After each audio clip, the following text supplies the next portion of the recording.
یہ ایک بینک کھڑا کر دیا ہے.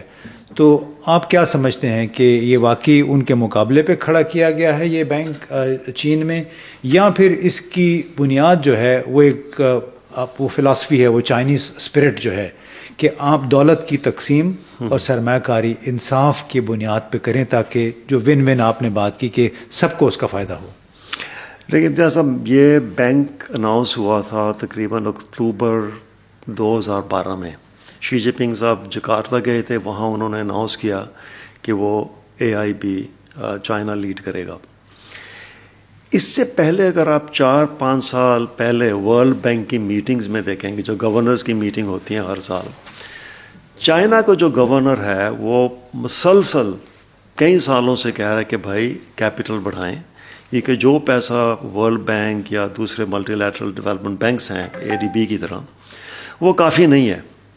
اور جو انڈیپینڈنٹ ایسٹیمیٹس ہیں، فار ایگزامپل ADPI انسٹیٹیوٹ ہے ایک ٹوکیو میں، ان کے اپنے ایسٹیمیٹ ہیں کہ، اور یہ صرف ایشیا کے لیے تھے، کہ ایشیا کو اس وقت 2012 میں $1.2 ٹریلین پر ایئر چاہیے. اچھا، جبکہ ورلڈ بینک اور ADB مل ملا کے مشکل سے 100 بلین اس وقت کر رہے تھے. تو اشد ضرورت تھی کہ ڈیولپنگ کنٹریز کے لیے کیپٹل اور آئے، پیسہ اور آئے. وہ پیسہ ویسٹ نے بہت، مطلب چائنا اکیلا نہیں تھا، چائنا، انڈیا، یہ برکس کنٹری جو ہیں، یہ مسلسل آواز اٹھاتے رہے کہ بھائی آپ ریفارم کریں ورلڈ بینک کو، لیکن ان کی نہیں سنی گئی. جب نہیں سنی گئی تو جو ایک بڑا فیمس ماؤ کا کوٹ ہے کہ then we'll make our own kitchen. So چینیوں نے کہا کہ ٹھیک ہے، پھر ہم اپنا بینک بناتے ہیں. تو انہوں نے اس اسپرٹ میں یہ بینک بنایا ہے. اب اس کو آپ ایک کمپٹیشن سمجھیں، میں نہیں سمجھتا کہ وہ کوئی کمپٹیشن ہے، بلکہ انفیکٹ اگر آپ ریالٹی دیکھیں، AIB تو 50% آپریشن کو فائنانس کرتا ہے ورلڈ بینک اور ADB کے ساتھ. تو ان کے ساتھ ہم آہنگی میں وہ چل رہا ہے، اور اس نے جو اپنے لیے جو پروسیجر سٹینڈرڈز اسٹیبلش کیے ہیں وہ بھی انہی بینکوں سے ملتے جلتے ہیں. اسی لیے ان بینکوں کے لیے AIB کے ساتھ کام کرنا بہت آسان ہے، اور یہ بہت ہیلتھی ریلیشن شپ ہے. بلکہ میں سمجھتا ہوں اس وقت دنیا میں، جب کہ ہم دیکھ رہے ہیں کہ ملٹی لیٹرلزم جسے کہتے ہیں وہ انڈر چیلنج ہے، ایک جگہ جہاں پہ وہ ابھی بھی چل رہا ہے اور اچھے طریقے سے چل رہا ہے وہ AIB ہے. وہاں پہ یورپین بھی بیٹھتے ہیں بورڈ میں، اور چائنیز اور ڈیولپنگ کنٹریز بھی اکٹھی بیٹھ کے حل کرتے ہیں مسئلے. تو چلیں، یہ بڑی زبردست بات ہے. ہم شکریہ آپ کا. اور بنیادی طور پہ دوستو، آپ نے حامد شریف صاحب کی باتیں سنی، اور ہمارا مقصد اس کا یہ تھا کہ جو ہزارہ سال پرانی ایک تہذیب ہے اس کی اساس کیا ہے، چائنا اسپرٹ کیا چیز ہے، ون ون کوآپریشن کی وہ بات کرتے ہیں، یعنی تعاون کا ایک جذبہ ہے، باہمی فائدہ، یعنی فائدہ سب کو ہونا چاہیے جب ہم مل بیٹھتے ہیں، تجارت کرتے ہیں، کاروبار کرتے ہیں. اور یہ کہ چین کی ترقی کا راز جو ہے وہ ایک تو یہ کہ آپ نے انسانی وسائل کو ترقی دی، ٹریڈ پہ ترقی دی، لیکن اس کے ساتھ ساتھ ظاہر ہے اس پورے پروسیس کو کسی نے لیڈ تو کیا ہے. وہ لیڈ کیا ہے کمیونسٹ پارٹی کے رہنماؤں نے، اور وہ رہنما بذات خود بڑے ایماندار لوگ تھے. ان کی اپنی ایک ویژن تھی جس کی وجہ سے آج انہوں نے چین کو امریکہ کے تقریباً ہم پلہ لا کے کھڑا کر دیا ہے. تو بڑا ضروری ہے، رول آف لا بھی ضروری ہے، ٹاپ قیادت کی ایمانداری بھی بہت ضروری ہے. اس کے بغیر قوموں کی ترقی بڑی مشکل ہوتی ہے. بہت بہت شکریہ.